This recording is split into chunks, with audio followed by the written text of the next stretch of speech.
Hey, it's Jarrett, and I want to take a minute to think about how we think about prayer, to maybe even rethink how we think about prayer. When you think of prayer, what's the first thing that comes to mind for you? My hunch is that if you're to try and give your right answer, your best answer, you'd probably say that prayer is something that is central or essential to a life with God, right? Something that centers us or sustains us, connects us to God. I think we would all probably say, no matter where you're at in the spiritual spectrum, that prayer is a big deal, right? But I think if we were to be really honest, we'd probably say that prayer is something we feel like maybe we don't do enough, or we don't know if we're doing it right. I mean, ask anyone who prays how often they pray, and they'll most likely tell you in a somewhat deflated tone, not enough. I should probably be praying more, as if there's some kind of prayer quota that we never quite seem to reach. For many people, learning to pray feels like you're learning a second language. You've ever had to learn another language before? You're never quite sure if you're using the right words the right way.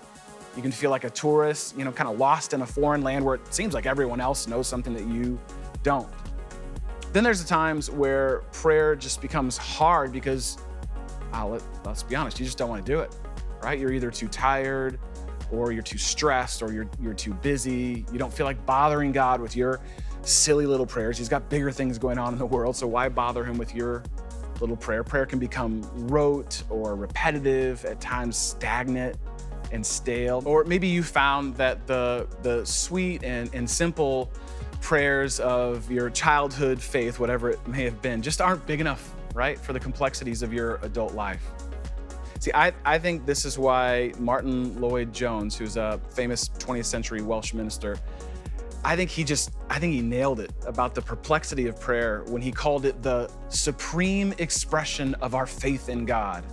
And then also added, everything we do in the Christian life is easier than prayer. Awesome. See, I think what we really think about prayer is that it's hard, or at least that's what we tell ourselves. But what if prayer, as mysterious as it can be, what if it's not as hard as you think? What if you were already awesome at prayer? Maybe you just didn't know it. Think of it this way. If you've ever cheered for your favorite team, then you actually already know how to worship. If you've ever said, I'm sorry, you know how to confess. If you've ever worried about anything over and over again, you know how to meditate. If you've ever talked for hours with a friend, you already know how to talk with God. See, prayer is simply taking what you do naturally and making it supernatural. We really don't have to overcomplicate it.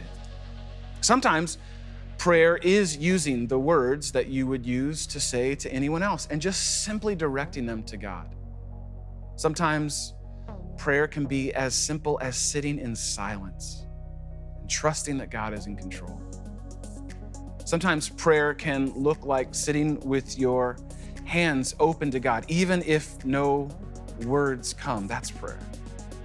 Sometimes prayer can look like borrowing the faith of others, either from maybe like a book of the Bible, like the Psalms, or having someone else pray with you or someone else pray for you. See, here's a little secret about prayer, especially if you've ever made prayer hard. Here's the secret.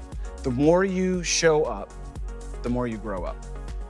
The more you show up as you are, feeling whatever you may be feeling, whatever season you may be going through, the more you actually begin to grow in prayer. And of course, like all things you know now how to do, it takes time and it takes practice and it takes humility. It takes a willingness to show up and to keep showing up and to make it more than just an accessory to your life, but a necessity in your life until it becomes the thing that you can't imagine your life without.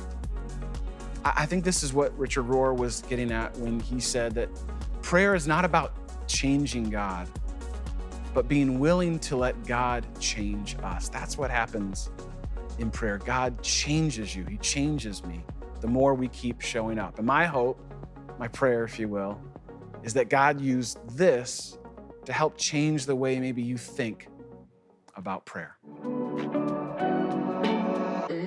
Hey, thanks so much for watching this video. If you enjoyed it or were encouraged by it, I hope you'll subscribe to to Soul City's channel so that you never miss any of the resources that we release there. And I'd love for you to join us for one of our Sunday gatherings, either in person if you're here in Chicagoland, or right here online. You can find service times and all the other info you need on our website linked in the description. Thanks so much for watching. Thank you so much for subscribing, and we'll see you next time.